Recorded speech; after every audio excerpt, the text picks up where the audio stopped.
Hi guys, welcome back to my channel. My name is Khumo Mmara and I am unapologetically me. And I hope that as you join me on this journey, you too will learn how to be unapologetically you.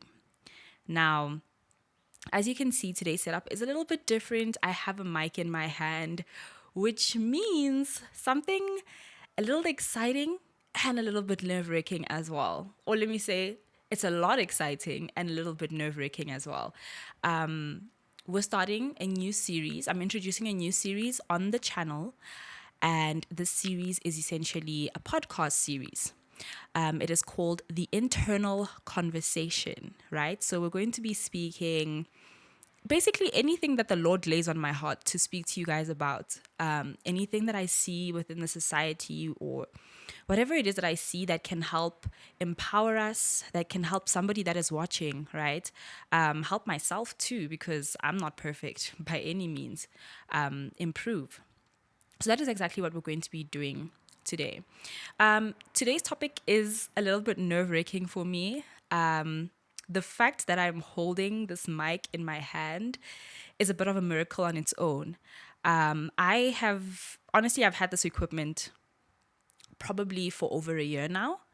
And at first, when I bought it with the intention of using it for music. However, you know, I have done some music, projects here and there, but I just really felt instead of just letting it sit there and waiting for my next music project, heaven knows when that's going to be, let me actually utilize it. I'm not going to lie. I'm a little bit nervous about today's topic just because it's one that really hits close to home. However, one of the main pillars of this podcast is vulnerability. I want to be able to speak to you guys truthfully and honestly, because I think that's where the most growth happens. Today's topic is speaking about the power of utilizing your voice.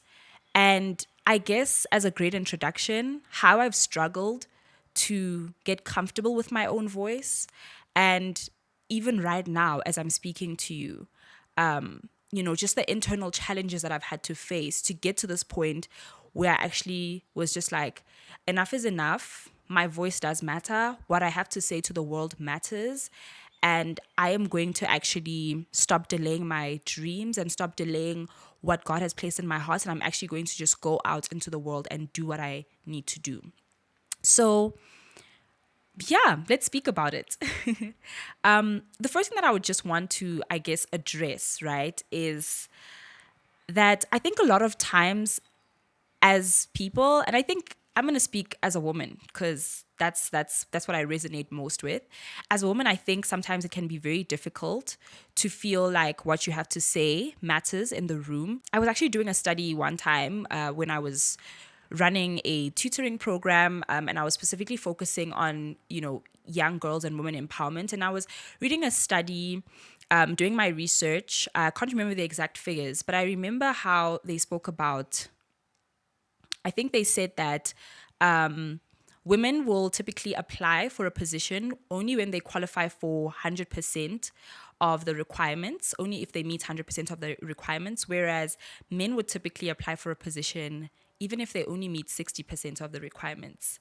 And that was such a pivotal moment of realization for me because I realized how much we sell ourselves short as women. We can be such perfectionists. We will typically think to ourselves, oh, if I don't have it all together, I'm not even going to try. And obviously, this does not apply to all women, but I'm just kind of talking generally from that study that I read and kind of also what I've seen in the society that I've grown up in. And also from my own personal experience. And I think for me, something that has been so important is being intentional about showing up, voicing myself, and being a representative in spaces where a girl like me or myself wouldn't typically be represented. And so I'm really, really happy. I'm I'm I'm looking forward to see where this podcast is going to go. I'm looking forward to see what the Lord is going to do with this work. Like I said, I just prayed and I was like, God, I leave this in your hands. I don't know what you're going to do with this, but I really just pray that, he just grows it in the way that he sees best fit. So going back to the power of your own voice, I just wanted to say it's so important to recognize that there is power in every single one of our voices. It's so easy for us to compare ourselves. It's so easy for us to see the other person and see all the good things that another person is able to do. It's so easy for us to look next door and be like, wow, look at this person. They're so amazing. They're getting straight A's. They have a side hustle. They are an influencer. They're doing this, that, and the other. All the things that we look at ourselves and we really bash ourselves for, and we speak negatively, upon ourselves for. And I think that is actually very important to take note. How do you speak to yourself, right? In the times when nobody else is listening, are the things that you say to yourself kind? Are the things that you say to yourself the things that you would say to your family and friends? And oftentimes we find that the answer is no. We would not typically say the things that we say to ourselves, to our families and our friends, right? And I think it's so important to check ourselves. I remember when I was working through coming out of depression. There was a time in my life where I had really bad depression. I was very suicidal. And when I was just working on getting out of my state of depression, I had to start practicing some things very intentionally. My sister still laughs at me when I say this because it is funny to think about, but it's the reality of depression. I had to learn how to smile again in the mirror. You don't think that's something that would be hard to do, right? Until you've been depressed for a while, and then you have to learn how to smile again in the mirror. But I guess where I was going with this was that, I also had to learn how to speak kindly to myself because I was so used to hearing the negative in my head. I was so used to hearing myself saying completely negative things about myself. I was so used to hearing myself, immediately if I made a mistake or I did something odd, I would immediately say to myself, oh, you're so stupid. How could you do that? Just all these negative things that I don't think I could ever, ever, ever say to anybody that I loved or even somebody that I didn't necessarily like. I don't think I would say those things to that person. And so every time I would say things like that or I'd catch myself saying things like that in my head, I would really have to pause and practice like a replacement exercise where I'd have to then say something positive to myself and say, no, you made a mistake and that's okay. Do it. Let's do it better, right? Or you're actually very intelligent. You're not stupid. Whatever that replacement exercise would be. Obviously, that was a bit of a while ago, so obviously I don't remember exactly every single thing that I had to say, but just replacing the negative with the positive. So I think a similar practice that I'm trying to use right now when it comes to being nervous about putting myself out there and really just utilizing the creativity that I have, because I would say I'm a creative person. I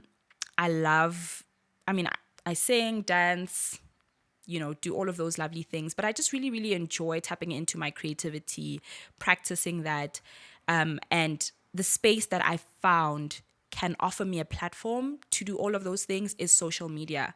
However, I've struggled so much with a deep sense of, oh, I'm not good enough, or I don't fit into these spaces. And so it's been really hard for me to navigate that because it's like, I really want to do these things, but I'm really terrified of what people are going to think. Or I really want to do these things, but I'm really terrified, that I'm not good enough for this space. Not because anybody's telling me I'm not good enough, because I internally am telling myself that, and I'm beginning to believe it, right? So, yeah, I just wanted to also say something that I've come to realize is that everybody, this is going to sound cheesy, but it's so true. Everybody has their own unique voice. Everybody, there's no two human beings on this earth that are exactly the same. And it's so easy for us to forget that. Whatever you have, whatever God has placed on the inside of you, you need to bring that to the table. The world deserves you to bring that to a table. Think of us as humanity as a body, right? Now, a body is a very complicated system. If you do biology or anything along those lines, you know that a body is a very complicated system. And the minute one thing stops working, that can affect all other aspects of the body as well. Or if it steps outside of its purpose a little bit, it can affect the rest of how that body functions, right? And I would like to think of yourself as an organ or a cell or whatever it is, a bone, right? In the body. Imagine if one of your organs decided to stop functioning in your body.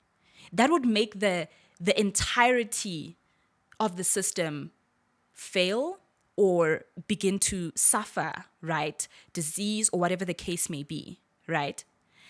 Now think of yourself in the context of humanity.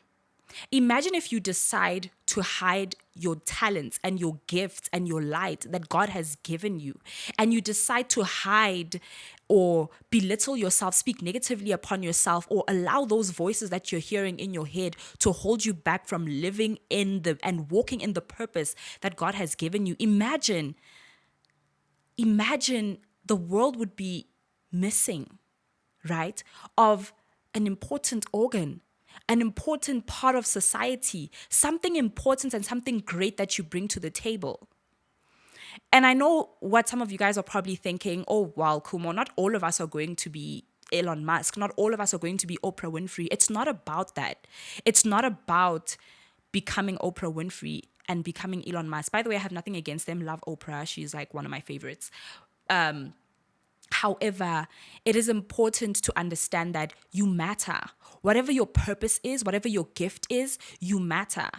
Because it's not always about reaching the thousands. Even reaching one person makes a huge difference. And that's something that I'm trying to really understand and get myself to understand, is that my voice matters, even if it's just reaching one person. Because sometimes I think, especially when you're doing social media with the intention of, growing your platforms and, my personal goal is that so that my social media platforms can actually generate income for me. I think sometimes I get wrapped up in the idea of looking at the numbers, and then I look at 4 views and I think to myself, I'm so stupid. I put so much effort into this. Why would I do this? But it's like, no. Those 4 people matter. The 4 people that laid eyes on that content matter. You don't know how that could have impacted the very 4 people that laid eyes on that very work that you did. And this is not just about content creation. This is about any sphere in your life. Whether you want to start tutoring, whether you want to start making handbags, jewelry, whatever gift that you have, whatever that thing is that on the inside of you, God has placed and He has said, girl, do this. And the truth is, sometimes you say, oh God, but I can't do it because I don't know the next step. If I start, then how am I going to make money? If I start, who am I going to go to? Just start. The interesting and mysterious thing about God is that He will give you your steps as you go. Sometimes it's just about, okay, I want to do tutoring. Let me figure out what subjects I want to tutor. Okay, let me actually just, start to learn the content. What content do they cover in the curriculum, right? Reach out to your contact list. And even if you get one person to tutor, that's one life impacted.